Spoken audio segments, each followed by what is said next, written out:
Bismillahirrahmanirrahim. Assalamualaikum warahmatullahi wabarakatuh. Halo anak-anak, apa kabarnya? Semoga kalian selalu dalam keadaan sehat dan selalu semangat dalam melaksanakan pembelajaran jarak jauh ini. Kembali lagi bersama Ibu akan melanjutkan materi selanjutnya, yaitu mengenai termokimia ya. Sebelum kita mulai pembelajaran, alangkah lebih baiknya untuk kita berdoa terlebih dahulu. Berdoa dimulai. Doa selesai. Baik anak-anak, silakan siapkan alat tulisnya agar kalian bisa mencatat hal-hal penting yang akan Ibu sampaikan ke depannya. Baik, kita mulai saja pembelajaran pada kesempatan kali ini.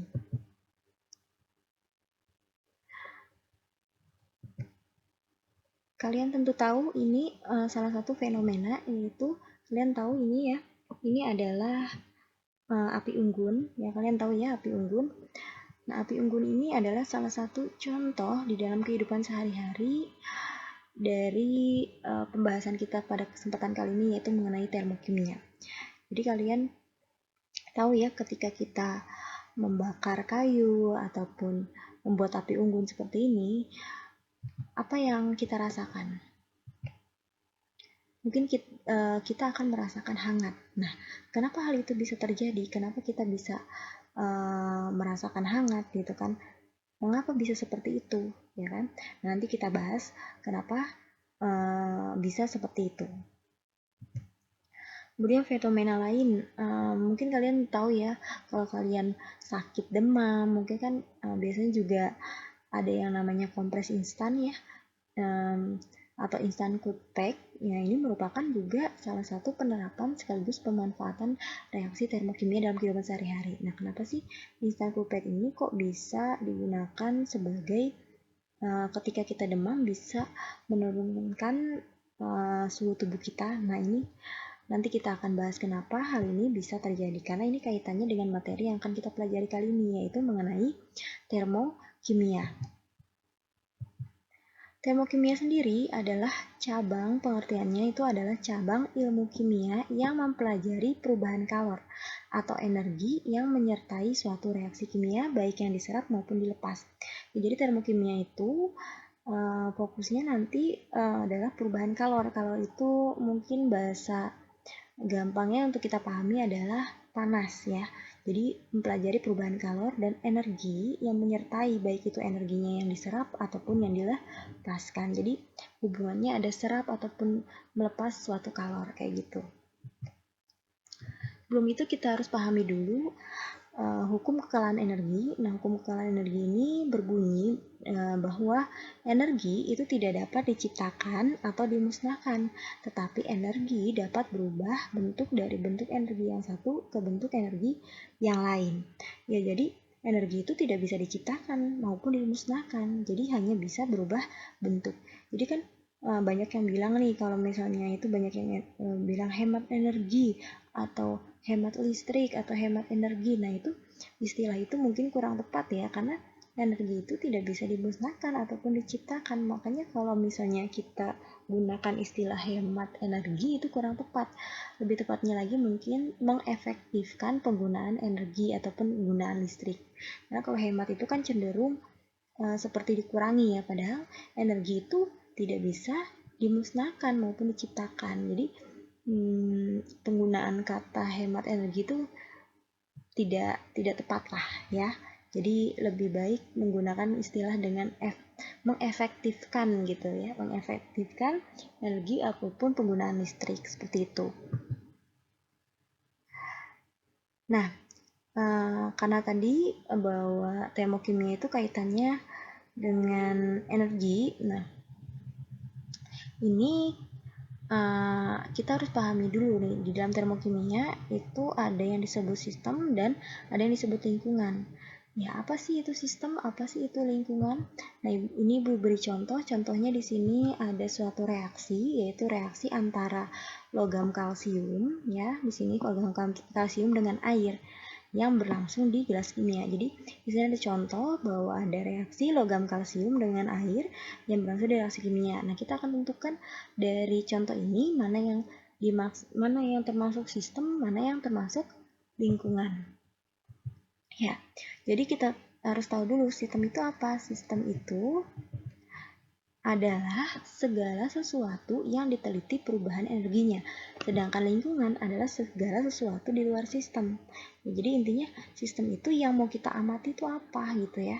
Nah itu yang termasuk sistem. Nah, kalau lingkungan itu yang di luar sistem. Berarti kalau dari contoh ini, reaksi antara logam kalsium dengan air, berarti sistemnya mana? Yang mau kita amati mana? Ya tentunya yang kita amati adalah reaksi antara logam kalsium dengan air. Oh berarti nanti kalau ditanyakan sistemnya, berarti sistemnya adalah air dan logam kalsium. Ya, jadi sistem itu segala sesuatu yang kita amati dan diteliti perubahan energinya. Sedangkan lingkungannya apa? Lingkungan itu selain sistem, berarti di luar sistem apa dong? Ya, ada gelas kimia di sini kan. Kemudian ada suhu udara dan tekanan dan udara di sekitarnya. Gitu. Itu berarti lingkungannya. Jadi ya, kesimpulannya bahwa sistem itu adalah hal sesuatu yang kita amati.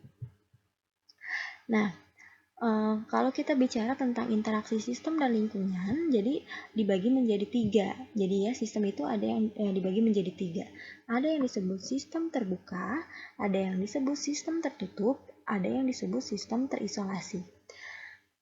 Sistem terbuka itu adalah suatu sistem yang adanya perubahan materi dan energi gitu ya. Jadi kalau misalnya kita mereaksikan sesuatu, nanti misalnya mereaksikan antara ya contohnya misalnya kita mereaksikan ya HCl misalnya asam dengan logam. Nah, reaksinya itu misalnya di sini kita mereaksikan Mg dengan HCl misalnya ya. Nah, di sistem terbuka berarti ini tidak tertutup ya. Wadahnya itu tidak tertutup, jadi terbuka. Oh, berarti di sini akan terjadi perubahan energi. Biasanya kan kalau reaksi HCl dengan magnesium itu kan akan menghasilkan panas. Berarti ada perubahan energi ya.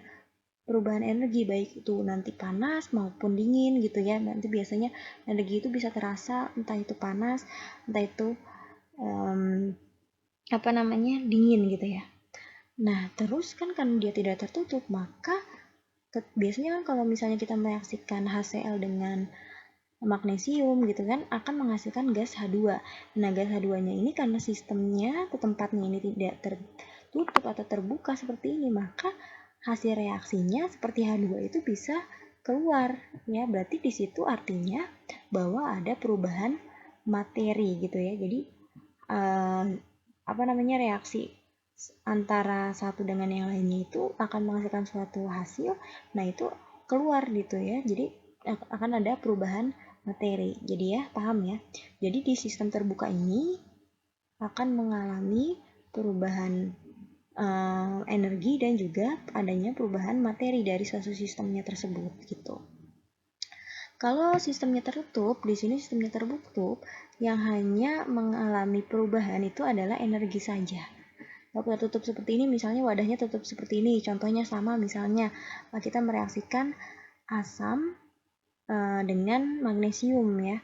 Nah, berarti kan karena tertutup seperti ini, gas H2-nya tidak keluar kan? Gas H2-nya tidak keluar karena tertutup seperti ini, terhalang.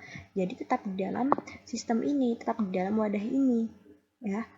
Kalau energinya ada perubahannya nggak? Ada, karena akan tetap menghasilkan energi panas, akan terasa biasanya gitu kan, akan tetap terasa. Jadi kalau sistem tertutup ini dia hanya mengalami perubahan energi, tapi materinya tidak mengalami perubahan karena tertutup seperti ini, terhalang. Jadi tidak ada materi yang baru itu keluar gitu.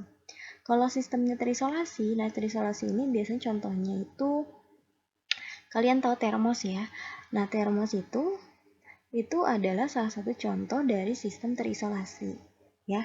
Jadi di dalam sistem ini akan dibuat lagi, maksudnya untuk menghalangi adanya perubahan energi. Jadi di sistem terisolasi ini tidak ada perubahan materi maupun energi karena adanya penghalang seperti ini. Jadi contohnya kayak tadi sama lah misalnya magnesium dengan HCl magnesium dengan asam klorida misalnya ya. dengan asam klorida. Nah, di situ tidak akan mengalami perubahan energi karena kan kalau misalnya ada halangan lagi kita tidak akan bisa merasakan panas maupun dingin ya kan. Kalau misalnya ya contohnya tadi sistem terisolasi adalah pada termos kan, kalau misalnya kita menaruh sesuatu yang panas misalnya di dalam termos, kita pegang termosnya itu kan tidak terasa.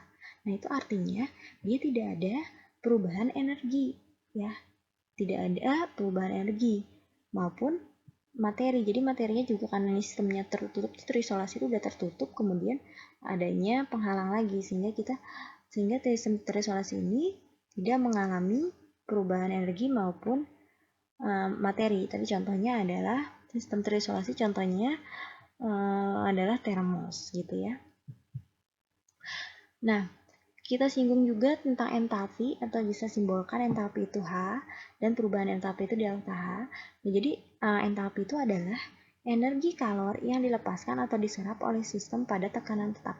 Nah, jadi pada tekanan tetap adanya energi kalor yang akan dilepaskan ataupun diserap. Namun besarnya entalpi ini itu sulit diukur.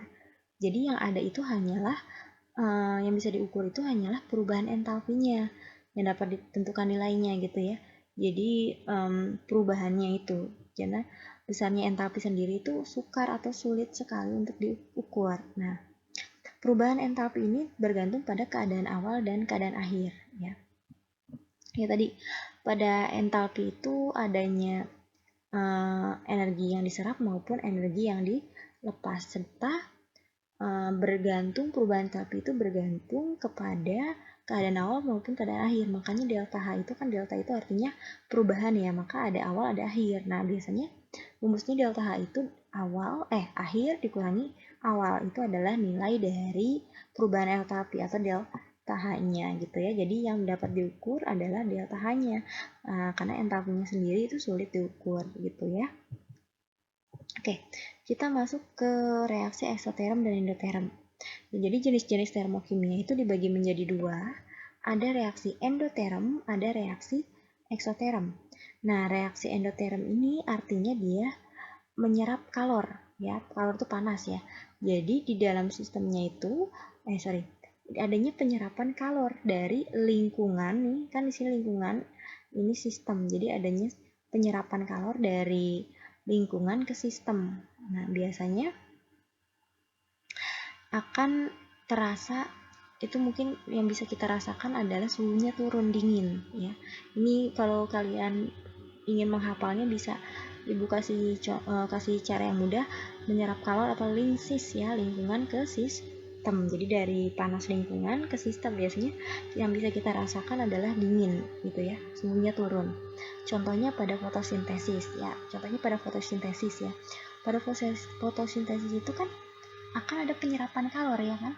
Untuk melakukan fotosintesis itu dibutuhkan apa? Dibutuhkan sinar matahari. Nah, sinar matahari itu kan berupa kalor ya yang diserap untuk proses fotosintesis itu. Makanya fotosintesis itu merupakan contoh dari reaksi endoterm.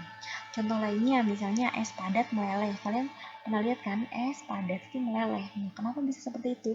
Karena sistemnya siapa? Sistemnya itu kan si esnya itu, ya kan? Berarti lingkungannya itu yang di luar si es itu. Berarti lingkungan si es itu menyerap kalor panas. Nah, makanya si esnya itu meleleh kan, tadinya suhunya dingin, maka akan akan naik suhunya jadi lebih panas gitu ya. Makanya yang kita rasakan tadinya dingin, kalau esnya meleleh kan akan lebih kalau itu kan berarti menyerap kalor, jadi esnya meleleh gitu ya. Atau juga pada reaksi pembakaran metanol gitu ya, itu juga merupakan reaksi endoterm. Terus contoh lain untuk reaksi eksoterm sendiri, ini kebalikannya dengan reaksi endoterm. Jadi di reaksi eksoterm ini terjadi pelepasan kalor. Jadi adanya pelepasan kalor ya dari sistem ke lingkungan. Jadi sistem ini melepas kalor ke lingkungan. Makanya biasanya yang dapat kita rasakan adalah panas ya. Contohnya tadi pada pembakaran kayu tadi yang kita membuat api unggun, itu juga merupakan salah satu contoh dari eksoterm karena dia melepas kalor. Makanya kita dari sistemnya itu kan kayu yang dibakar.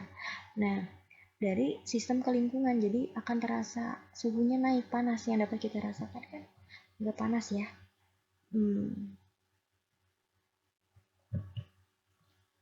Ya, untuk contohnya sendiri, reaksi eksoterm tadi selain pada pembakaran ya, pembakaran kayu, bakaran sampah, pokoknya pembakaran ya yang melibatkan oksigen. Contoh lain adalah proses respirasi. Nah, proses respirasi itu adalah proses bernapas ya. Bernapas. Nah, kita bernapas itu memerlukan apa? Oksigen, ya kan?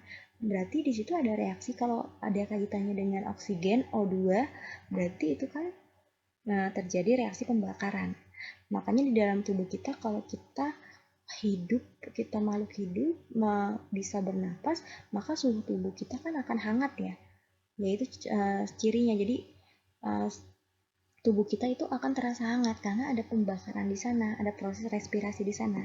Kalau orang yang meninggal itu kenapa dingin? Ya karena tidak ada proses respirasi, tidak ada proses pembakaran tersebut, tidak bisa menghirup oksigen gitu kan. Itu contoh dari reaksi eksoterm gitu ya. Jadi jenis reaksi termokimia dibagi dua, ada reaksi endoterm, ada reaksi eksoterm. Ya tadi reaksi eksoterm yaitu dari sistem ke lingkungan ya, dari sistem ke lingkungan ya, gitu. Kalau endoterm tadi ya dari kebalikannya, dari lingkungan ke sistem ya, adanya menyerap kalor, tadi melepas kalor ya. Nah, kalau kita bisa bedakan di sini, jadi reaksi eksoterm itu terjadi perpindahan kalor kan, tadi dari sistem ke lingkungan ya. Jadi ada melepas kalor dari sistem ke lingkungan. Sedangkan reaksi endoterm itu terjadi perpindahan kalor dari lingkungan ke sistem. Jadi menyerap dari lingkungan ke sistem, menyerap kalor ya. Untuk delta H-nya sendiri ditinjau dari delta H hasil reaksi dan reaksi ya. Jadi delta H hasil reaksinya itu lebih kecil ya. Kalau kita lihat dari bagian gini bisa dilihat ya. Jadi delta H reaksinya itu lebih kecil dibandingkan reaksi. Makanya diagramnya seperti ini. Jadi hasilnya itu di bawah, reaksinya di atas karena lebih besar ya. Jadi si hasil reaksinya itu atau produknya itu lebih kecil gitu ya. Kalau yang ini kebalikannya, delta H reaksinya ini produknya atau hasil reaksinya itu lebih besar dibandingkan reaksinya. Makanya diagramnya seperti ini. Jadi delta H untuk eksoterm sendiri itu bernilai negatif karena H akhirnya itu lebih rendah. H akhirnya lebih kecil ya. H akhirnya lebih kecil dibandingkan H reaktan, ya kan? H akhirnya lebih kecil dibanding H reaktan. Tadi kan delta H itu gimana rumusnya? Delta H itu kan H akhir dikurangi H awal. Sedangkan di sini H akhirnya lebih kecil dibandingkan H awal, maka nilainya akan negatif. Ya, gitu. Kalau yang ini kebalikannya kan, karena delta H-nya reaksinya itu lebih besar, tadi kan rumusnya delta H itu yang sebelumnya tadi yaitu H akhir dikurangi H awal. Nah, kalau yang ini kan lebih besar, otomatis hasilnya delta H-nya nanti akan positif atau lebih dari 0 delta H-nya. Nah, untuk membedakan diagramnya seperti ini, gini aja ingatnya. Kalau nilainya negatif, berarti kan terjun. Gini aja, gampangnya kalau nilainya negatif, itu dia cenderungnya turun. Ya, biasanya kok berpikiran negatif, itu kan akan down gitu ya. Gitu, kita aja membedakannya. Kalau berpikiran positif, misalnya itu akan up gitu, akan naik gitu kan. Nah, itu biar kalian lebih mudah aja membedakan diagramnya tersebut gitu ya. Ya tadi berarti untuk eksoterm itu suhu akhir itu lebih besar dibandingkan suhu awal, jadi akan lebih terasa panas lah ya, gitu yang tadi Ibu beri contoh. Untuk endoterm suhu akhirnya lebih kecil dibanding suhu awal, makanya akan terasa lebih dingin. Ya tadi contohnya respirasi, fermentasi glukosa maupun pelarutan urea dalam air, itulah contohnya ya.